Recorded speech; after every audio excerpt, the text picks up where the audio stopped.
Okie dokie, hello everybody. Welcome to the first official episode of the SpeedCubeShop podcast. I'm Ari, and I'm joined here with CEO and founder of SpeedCubeShop, Cameron Brown.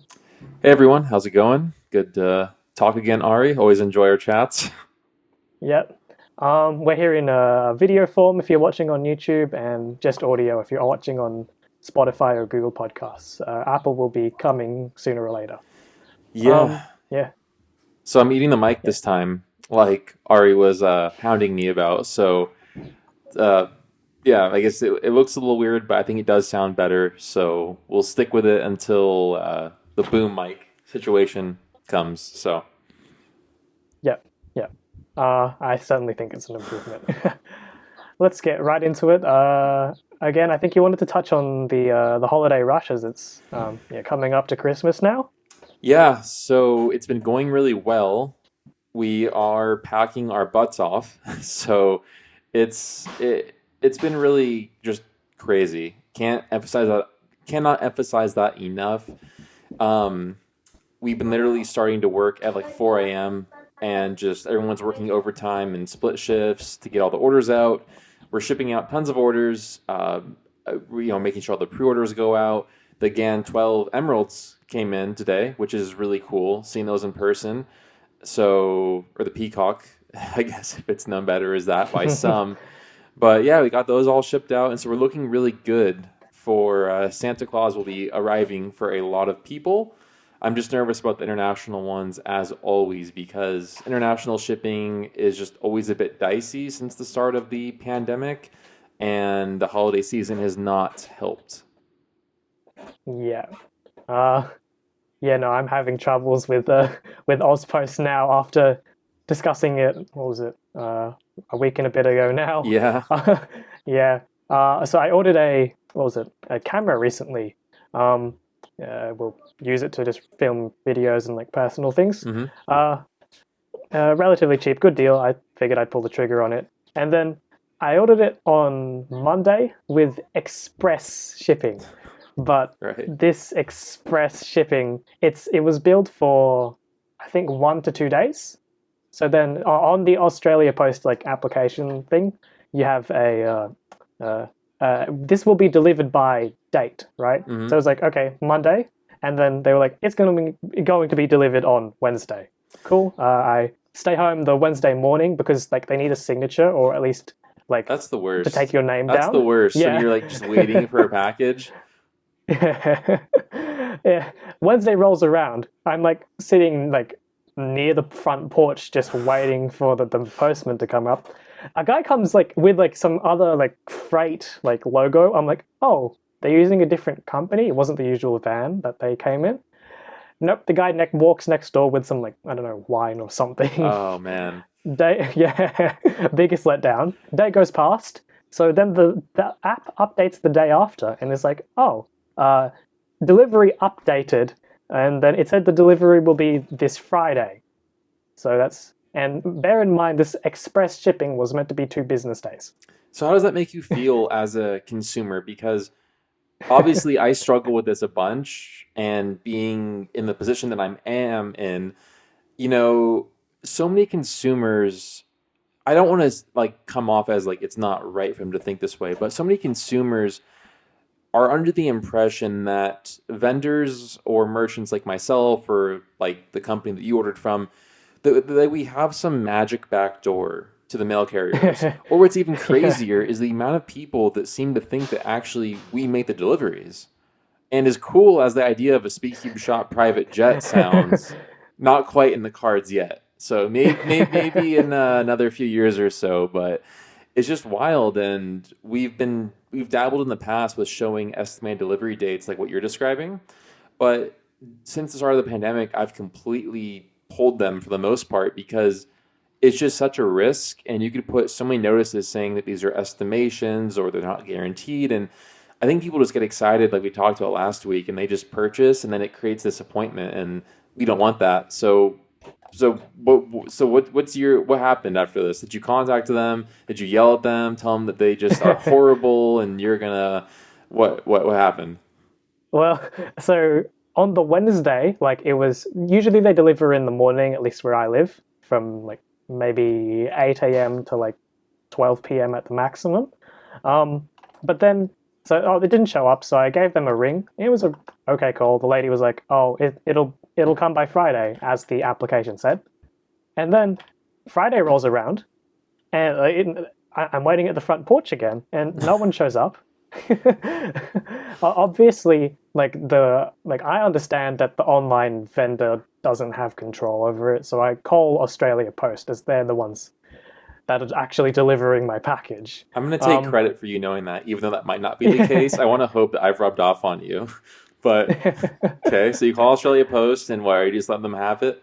Oh, I was on hold with them for a good probably 30 to 40 minutes. Ouch. Man. My mother probably can attest to this, but like their hold music was simultaneously the best and the worst music ever. Like it would repeat like a 30-second bit of one like track, and then it would stop. I'm like, oh, someone's picking up. Yeah. And then a different track would play, and it would just repeat over and over for like half an hour. Yeah, it got to the it was crazy. Finally, the person like picks up. I'm like, oh, okay, hello, tell them the details and everything, and they're like, oh, so it's not going to arrive today, which it's evident. I'm calling you in like 1 in the afternoon. It's not going to arrive today, and they say it'll arrive by Monday, but it could also arrive on the weekend, which is something that they usually don't do. I think they introduced it when like the pandemic started or something like that, or like recently-ish. They're delivering on weekends. But now the problem is that I have to wait both Saturday, Sunday, and Monday if it doesn't show up in the morning. So I can't like go out and like, do activities. I have to wait here or have to get one of those "sorry we missed you" cards. Those are to the post worst. office, and those are the worst. This is like it's just so annoying. I'm getting anxiety just hearing this from you. See, luckily I never buy anything for myself, so I don't really have to deal with this. But actually, I can somewhat relate because the GAN 12s were shipped via Express FedEx, and the delivery date showed as being today before 11:30 a.m., which that's a big statement for FedEx to make on the tracking page. So 11:30 rolls around, nothing. 12:30 rolls around, nothing. 1:30 rolls around, nothing. 2:30 rolls around, and we're like legitimately starting to panic because I'm thinking to myself, like, our shipping pickup is at like 3:30. So if these don't arrive like now, I don't think it's humanly possible to pack all the pre-orders. By some miracle, literally, I walked outside to take a call and see the truck just pull in. And I'm like getting excited because for us, it could either be a drop off or a pickup because they've been doing throughout the holiday season like multiple sweeps throughout the day. So we can get like 3 pickups instead of 1. So fingers were crossed. And then I saw them open up the back doors and like I just see the GAN logo and I'm like, oh, yes, finally. So we literally, it was like a figurative like siren was just like going around in the warehouse, like all hands on deck. Everybody report to the warehouse. I don't care who you are, and we got to get these orders packed. And so we got them all out, and it felt really good. So we're just wrapping up the loop services over the weekend for those to ship out. And yeah, I'm just excited. There's nothing better than just getting out like a pre-order for someone ahead of schedule or like right on schedule, because there's so many variables that could happen from China to us that are completely out of our control that it just is always nice, because picking a pre-order ship date is extremely difficult too, because we have learned that like about how long certain shipping services take and all of that, but the pandemic has completely changed all of that. So we try to pad it as conservatively as possible. But unfortunately, the pandemic has been the first time that we've ever actually had pre-orders arrive late. Like, these were supposed to get here on the 10th, and they arrived on the 16th, 17th. So, yeah.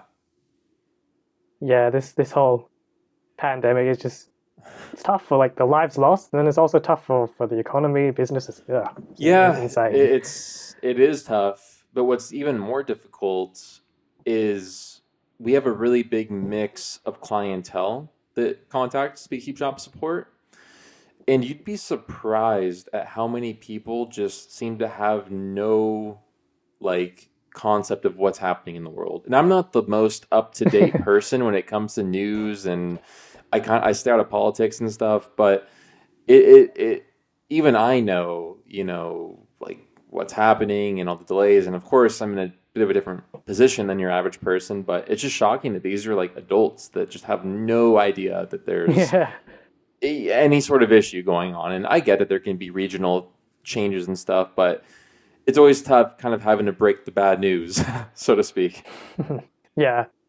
Yeah, no, I remember a while ago I had to explain to like I think I like to think I'm a pretty savvy shopper when it comes to buying stuff online. I like getting a good deal and everything. So I get the concept that like, oh, let's say I bought something off of Amazon or eBay that like maybe not Amazon, that's a complicated one, but eBay maybe, that it's not uh the actual seller that can control how fast like the shipping can arrive. Hmm. I remember I had to like explain to, what was it? There's another website, AliExpress. That's the one Oh my dad man. loves. Oh Just jeez. All right, shopping I on don't even there. met your dad, and I can already know what kind of person he is if he's an AliExpress shopper. But it's a certain type of people that love shopping there.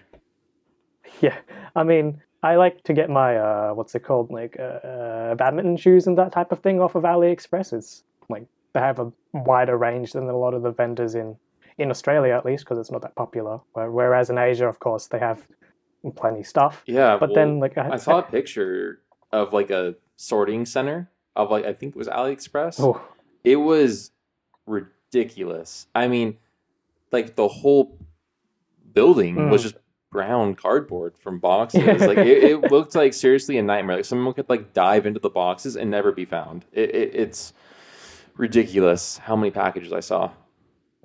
Yeah, I've started like I've had to like give this mentality to like my dad specifically, like, hey, don't just place the order and just pretend like nothing happened, and then it'll just show up on your doorstep one day in like a month's time because their shipping is particularly slow when you choose like the free shipping options. Just pretend it like nothing's ever happened, and oh, you have a random thing at the front door, so now we just have an on sort of, oh, he ordered like another knife again, and it just showed up at the front door. Oh, we've had Australian customs. I ordered a knife under, I think, my name for my dad, but it was some. I'm not sure of the details. What's like legal or not in Australia for knives specifically. He's a chef, so like we're not doing anything weird Nothing with the shady. knives. He nothing shady. He's a chef, but he what's it called? I got like a letter from like the Australian. What's the word again? Border Force. Yeah, um, and it had like my name address. I'm like, oh no, what is this? Open it up. Oh, your package has been seized. And it was Nice. apparently one of the knives. Yeah, so that was an interesting experience. Yeah, we actually Yeah. see a lot of our inventory gets inspected by customs, and they Yeah. scramble the cubes. Like, it's not a big deal if it's a 3x3, right? We just solve it and then we throw it into like the open box mystery items or whatever. But when it's like a 9x9, I get a little pissed. It's just so inconvenient. And I mean, I used to tell myself that they do it as a way to like verify that it is what it actually is, because people always joke about other items being stored inside the cubes. But it's just like, man, it's so rough. And sometimes they like tear the boxes open. And I remember this one time, it was a limited edition Valk 3 mint, and they had just like Oh. it looked like a dog got to the box. And luckily, I had set one aside for one of our employees at the time who really wanted one. So I'm like, look, man, hate to break the bad news to you, but you're getting the one with the bad box. So Yeah. luckily for him, he stickered it in some crazy color scheme too. And it's funny because the Mint Valk 3 is the same exact plastic shade as the current Diane Zanchi. I'm breaking. Pro M? Yeah, sorry, I'm blinking out. Like I said, I think that the week of going to bed at 3 a.m. and waking up at 6 is catching up with me. Yeah, the Pro M, the mint version or the green one is the same plastic shade. So it's funny to see that like the plastic shades that I think these manufacturers have access to are all more or less the same, and just kind of what they decide to do with it. And I feel like that the new trend has been, Moyu kicked off the purple internals, and then it was weird though that YJ went with black internals on the MGC Evo as a limited The special edition. one, right? Yeah, Yeah. like seems a little weird, and it's very limited. Like I think 1,600 worldwide. So we have our allotment of it, and I mean, it's just like, and of course they arrive, and there's no indication on the packaging that it's the black internals. So like, it's just I hate when that happens. I mean, it kills me because in lots of these boxes they have a check mark for like stickerless or black plastic, and it's just empty. Yeah. And it's like we have to like cross reference which tracking number was supposed to have which items in it, and compare like, okay, well if this box ends in 1234, then it should have the black internals MGC Evo, and the one that ends in 5926 is the primary internals MGC Evo. So it's so much work to have to like sort everything out, and it's just difficult because dealing with the manufacturers, if they just want to ship it out. So it's like I've tried to like push for like, hey, can you help us out like checking it? And they're like, yeah, we'll do it, and then it never happens. And I've finally learned after it's been 13 years of SpeedCubeShop that it's not going to happen. So Right. you know what the worst was though is back in the early days. I used to have to actually fold the boxes, like the paper boxes that like the old Diane cubes would come in, for example, or just to get like a visual. So think of like a Zan, yeah. like we would have to sit there and fold every single box and put the cube into the box. And then at one point, I finally told them like, okay, this is ridiculous. Like we cannot keep folding boxes, so you need to do that. And they did, luckily, but that was a very, very inconvenient thing for us to have to do. And I say us as in it was me, because it was just me back then. So That actually touching back on that what was it, the limited edition Volk stuff? Have you like heard anything from Chi about like more Volk puzzles, or is that line just it's dead? like It's dead, my dead? man. Dead in the water. Really? Not really, but it is being discontinued. So I think that their agreement Oh, with man. Mats came to an end, and they're in the process of phasing it out in favor of the X-Man line. So Right. gradually you're going to see the Valk is not going to have any new releases, and then the X-Men line is going to sort of take over, like hence the Ambition 4x4. Like you can see that they have the Flare 2x2, the Tornado V2 3x3, and then the Ambition 4x4, and we're just waiting now for the new 5x5, and wouldn't that'll complete the Valk line, right? Because the Valk there's a 2, 3, 4, and 5. Or am I missing one? I think that's it. Yeah, that's it. Yeah. Yes. Yeah. So it's bittersweet, but yeah, I guess everything has to come to an end at some point. I'll have to get my hands on a Volk 3. I don't own one currently. Yeah, the Valk 2 But is the pain point. Lots of people are reaching really out like about that one. getting it. Yeah. And it's sort of unfortunate to tell people, like, luckily, we've been able to get some like old stock and stuff that's sitting around, but yeah, it's just at one point they're not gonna. I don't even think they're being made anymore currently for all. Maybe for some Valk products, but for sure the Valk 2, I'm pretty sure is discontinued. Yeah, that one was. I think who was it? Ram was. Mm-hmm. I was doing something about like a 2x2 article or something, and he's like, "Dude, that's still one of the greatest," and now they're just continuing it. So yeah, that's unfortunate. Yeah, I almost wonder how much. I mean, the Flare is nice, but I mean, I don't know. It's. I kind of expect that in the near future we're going to see a little bit more of a shift towards like the bigger cubes. Like, watching your video about the GAN, you make mention of the GAN 460 sort of not really being the hit that it was intended. And then I don't know if you were aware of this, but a second batch came out that was actually better. So one of my good friends, local, he started off as a customer and just would come and hang out at the shop, and I was like one of my best friends. He hated the GAN 4x4, and he wanted so badly to love it. And one day he was just describing how the inners were so garbage on it.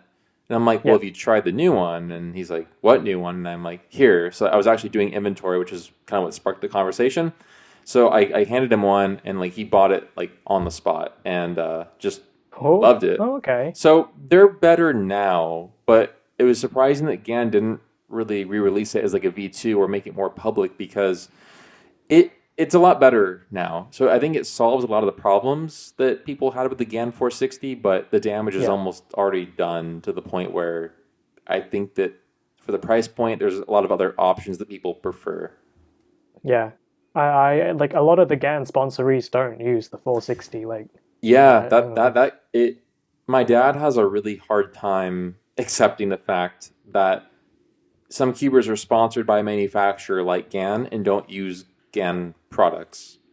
Yeah, it's interesting. Like, for 3x3 for sure, people these GAN sponsorees Hmm. use the GAN products, but then, but it's like the same with Rubik's, right? They don't use like they've started sponsoring cubers now, and like the fast cubers, and they don't use Rubik's brand 3x3s. They continue to use like their GAN or their Moyu or their Chi, whatever. Um, Yeah, but they wear the Rubik's logo on their shirt and everything. it and It's it is. I mean, interesting. my dad's a big golf fan, and he told me I believe it was Tiger Woods, but I don't know for sure. So we'll just say some pro golfer at one point. Again, I'm just throwing out random brands. I don't remember the specifics, but I think they were sponsored by Nike. The Nike golf clubs were horrible at that time, so they would like Yeah. scratch off the logo and just slap Oh, yeah, on yeah. or they would scratch off the logo of like a Titleist club, for example, and then put like a Nike sticker on top of it or something, which was kind of Yeah. savage. And it just says a lot about like I think it actually was Nike because then they put a lot of money into overhauling their golf selection, and it actually is I think pretty good now. I used to golf a bit back in the day and always enjoyed it, but Right. yeah, it does say a lot. If you're a company sponsoring somebody and they don't even use your product, I think there's a big problem with that. Yeah, I know in the badminton world there's Lin Dan, and he's a Chinese player, probably the greatest of all time. His statistics are insane. But so there's like a couple big players, like we have in cubing. Like they have like the big three. It's Yonex. I'm sure you probably heard of from like tennis. Victor and Li Ning, which is a Chinese brand.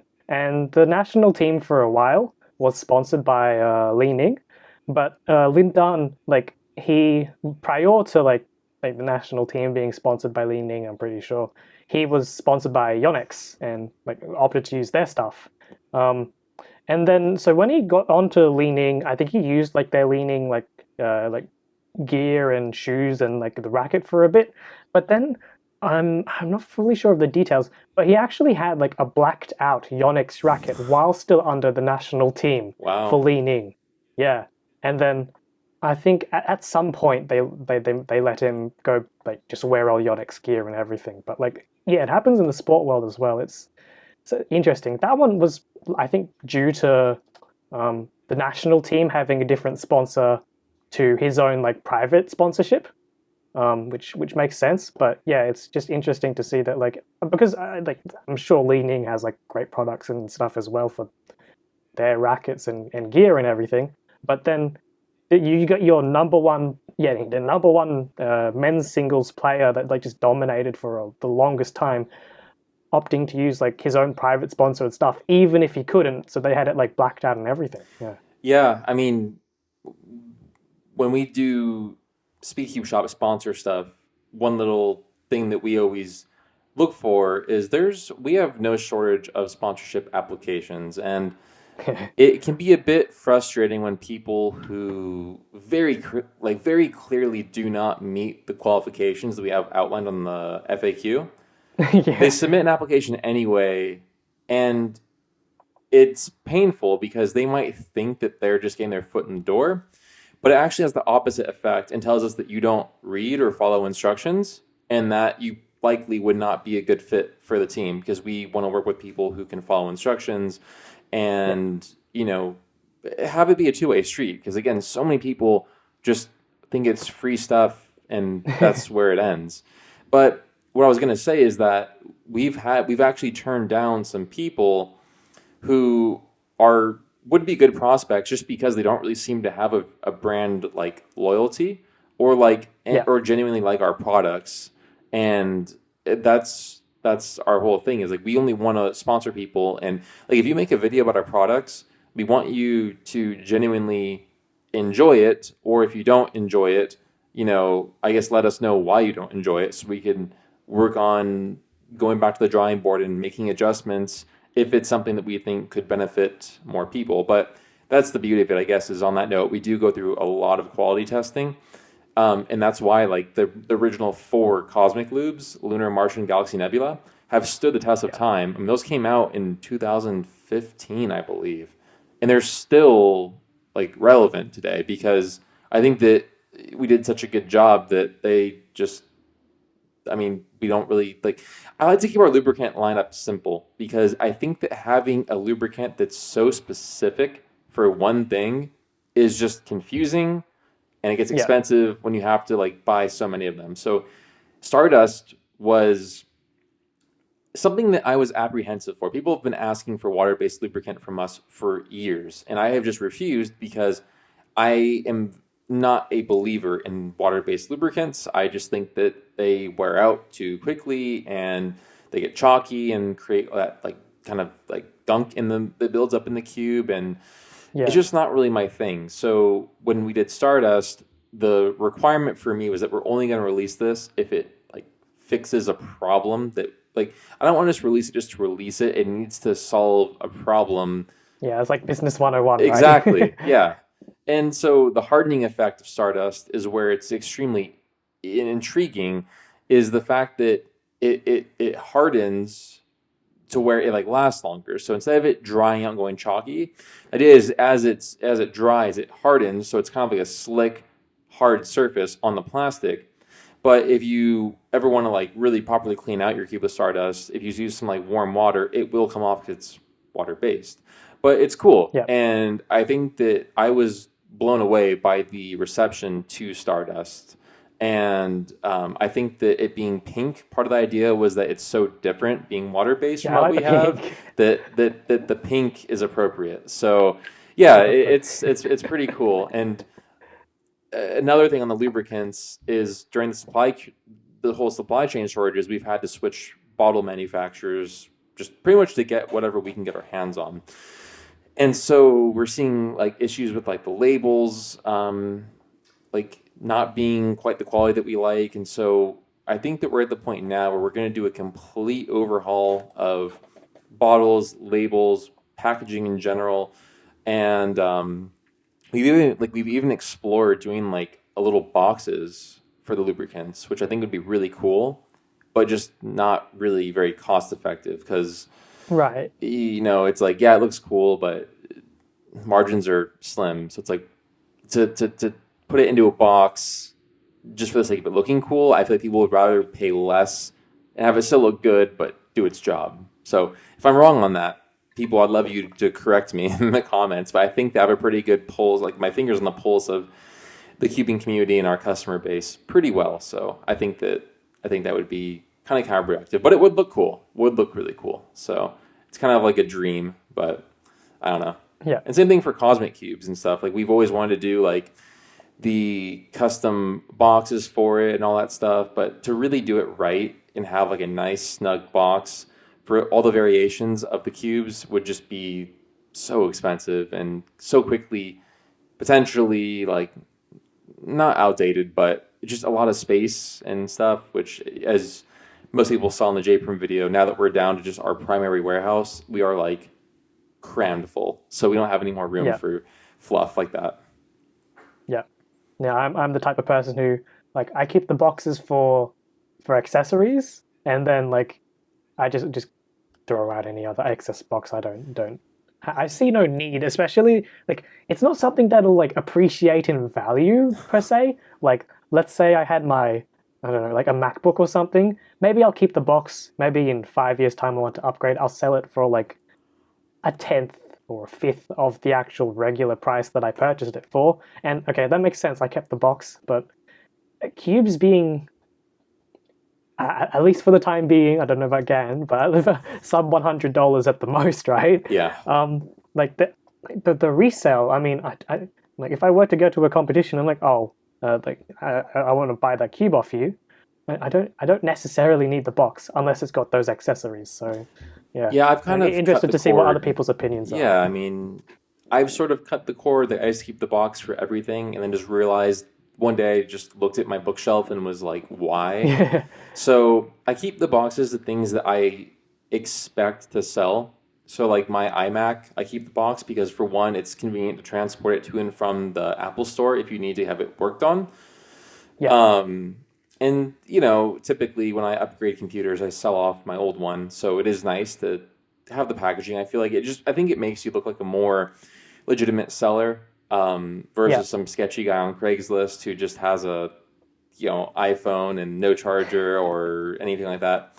But with cubes, I mean, I feel like that the secondhand market, from what I've seen, and I'm not really too involved with it, but it isn't really that lucrative because we tried to do pre-owned cubes for a while and we offered discounts of up to like 25% off of them, Mm. which 25% for a cube that works completely perfectly and is in good shape overall, but like might be missing some packaging, I think is a pretty good deal.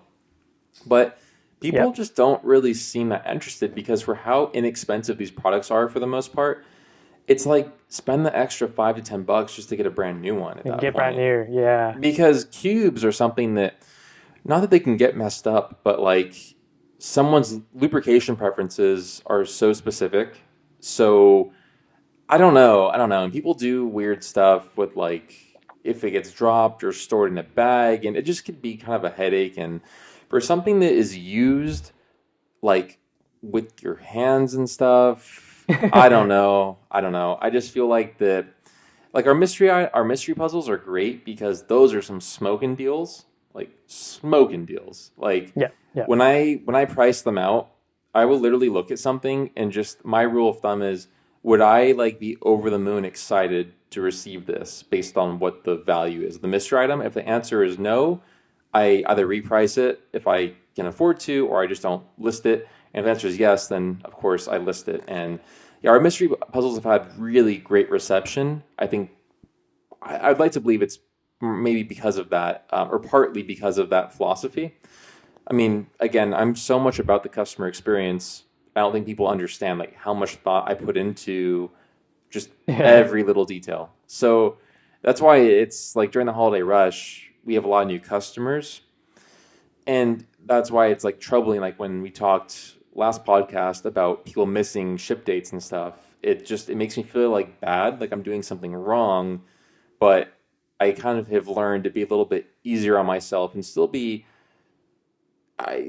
open to the idea of, hey, I might not be right on this, but also I have to look at the masses, not a small percentage of issues. And Yeah, I'm not going to overhaul the entire website because one guy missed the shipping notice, for example. yeah, yeah. It's always. I think there was some psychology, like there's some study done where I think it was something along the lines of like for every like one negative thing said, it's like it's equal to like 10 positive things. It was something along those lines, but like it really like speaks volumes about like how the human brain functions, like generally, and how like negative stuff just tends to stick in your head a lot more than the positive stuff. At least for me, it's certainly that Yeah. case. Like, So let me yeah, tell you a customer service story because again, I have emails coming out of my ears. I've been doing so many emails this last week. So we had a lady who initiated a return for the reason it being a damaged cube. And I think it was like a just what is it, the MS 3x3. And so right. it's something that's like if it's genuinely damaged, I frankly don't even want it back. Like, and I don't want to inconvenience the customer and deal with the whole thing. So I said, look, can you send me a picture of exactly what's damaged about it so we can kind of diagnose the situation a little better? So I get a picture back, and this is where it gets weird. So like the picture, I have my favorite Halloween cube right here. It was like a corner cut like this. So the picture we got back was just like someone was like cubing like this, but like it was corner cutting because this is an unlubed one, and it was just so weird because she mentioned that her son is the one that told her that it was defective and damaged, and so part of me was like, is the kid for some reason kind of like misleading his mom just to get it returned? But like, what's the angle here? And what's the deal with this? So I told her like, okay, well, here's the deal.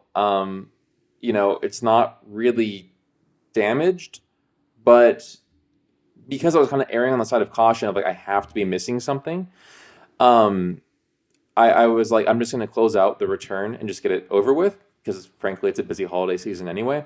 So I was like, Yeah. look, typically, if the item is not damaged, you're responsible to get it back to us, which I think is reasonable. Like if you just decide you don't like something anymore, I don't think it's fair for people to expect the company to pay that Okay. out. I Yeah. mean, Yeah. even Yeah. massive companies like Amazon don't do that.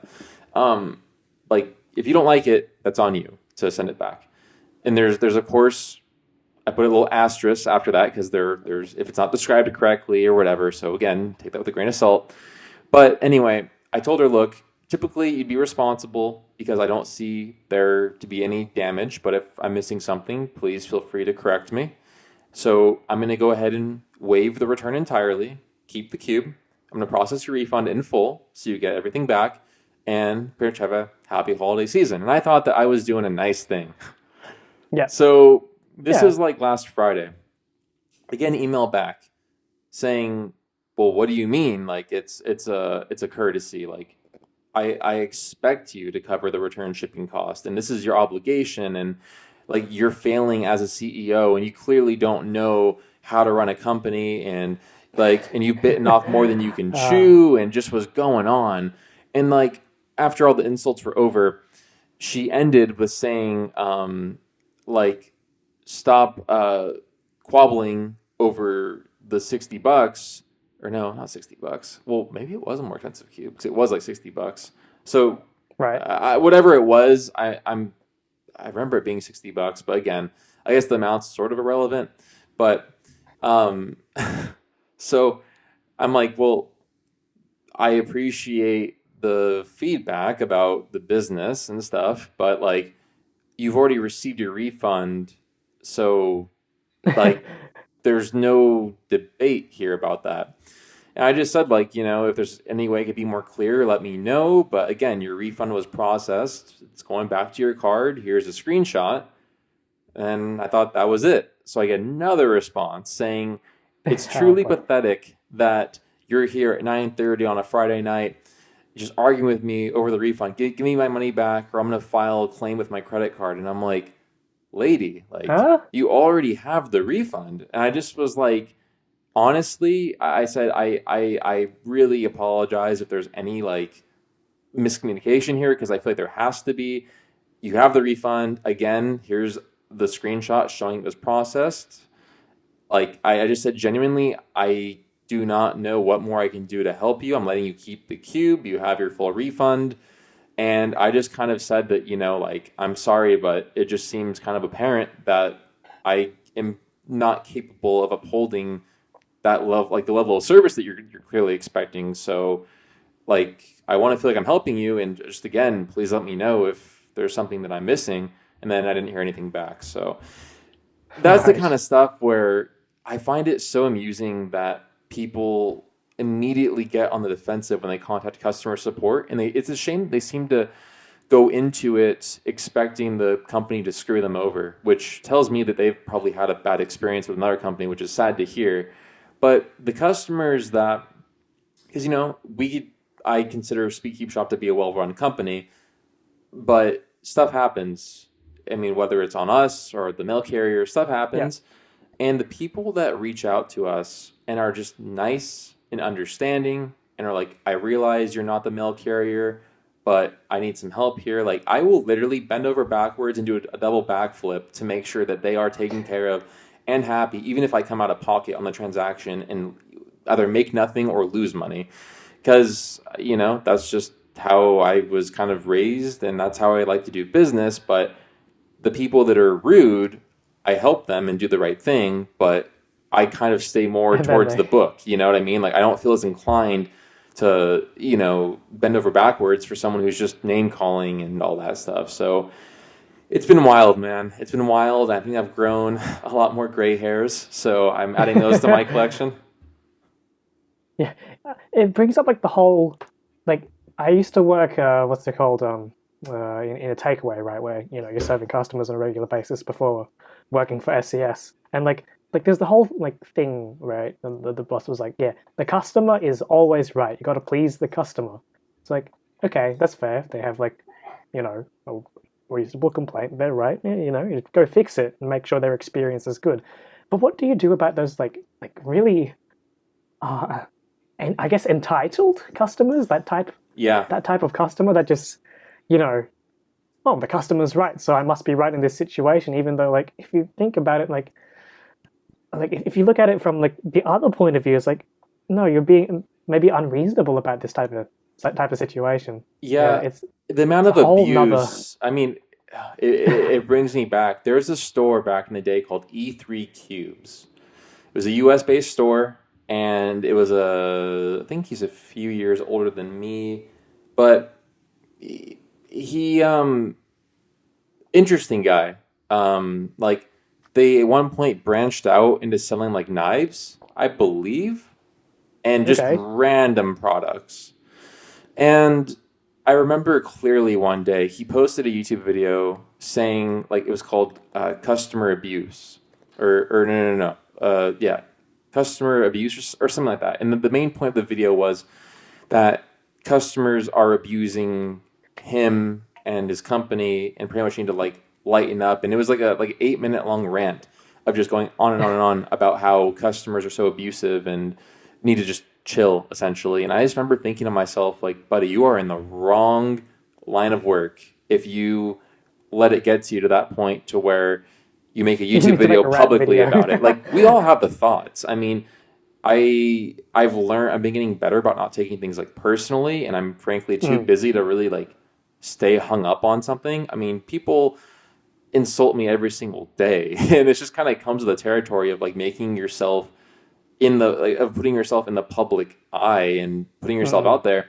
But it just is like, man, I mean, there's people like him, and then I just had some work done to the SpeedCubeShop drift car, which is something I've been excited to like show everybody. But I'm having the car like wrapped with the SpeedCubeShop logo all over it and stuff, and we're planning to do some like content with it. But the experience of getting the car wrapped was abysmal. And I was Ugh. dealing with someone who I went to high school with, so it was even more surprising that like he owns the company and he's one of these guys that is never wrong. And I'm the best customer someone could deal with. I stand behind that. Like I am the easiest customer to deal with because I go into it with a pretty clear idea of how things work and what's reasonable and what's fair. And I mean, the car was 8 weeks late. He Oh. tried to raise the price $800 after the transaction was finished, and so the car was like done. And I'm like, well, you want $800 more, and the car's done.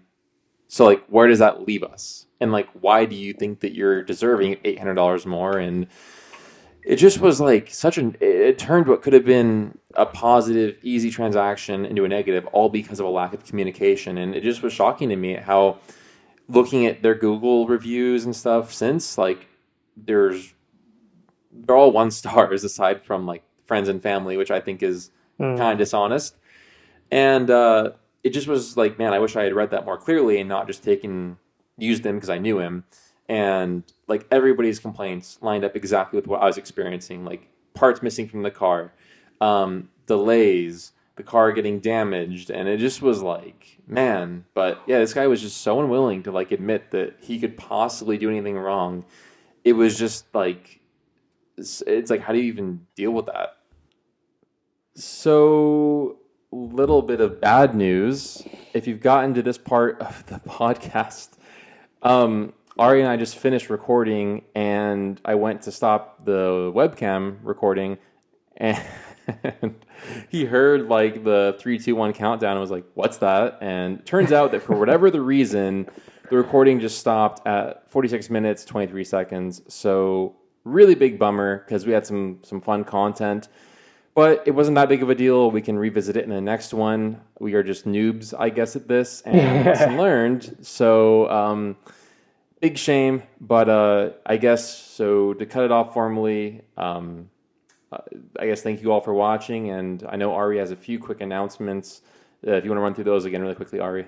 Yep. So I was just alerted just before we got abruptly cut off there with the recording on Cameron's end that we've hit 4,000 members on our SpeedCubeShop official Discord. So be sure, if you're not already there, go join. The link is in the description, or it's discord.gg/SpeedCubeShop. We'll be hosting some fun events and that type of thing. I'll be there. I'm sure Cameron will attempt to be there between the holiday rush and whatnot. But yeah, make sure you get joined there. Also, check out our subreddit, r/SpeedCubeShop. The link will also be in the description. We have, if you don't like the whole live chat type of thing and prefer to use like the threads, we have like product announcements and a couple exclusive things there. We try to host a regular Ask Me Anythings with our Team SCS members. So go get subscribed there if you're not already a member in the r/SpeedCubeShop subreddit. Yeah. One other thing that we forgot got cut off is discount code podcast. So yes. I think don't spoil it if you made it this far, because we want people to only use discount code podcast to be an elite group of people that are truly the podcast fans. So we're going to start doing some fun little giveaways or promotions for you guys specifically sprinkled throughout these podcasts. So it'll be a fun way to see who's really watching or listening, I guess. And yeah, sorry it got cut off again. We're going to be better next time and have some better solutions. But it is what it is. And hey, so learning experience. But thank you all again for watching. And thanks for doing a good job with the hosting, Ari. And we'll see you on the next one.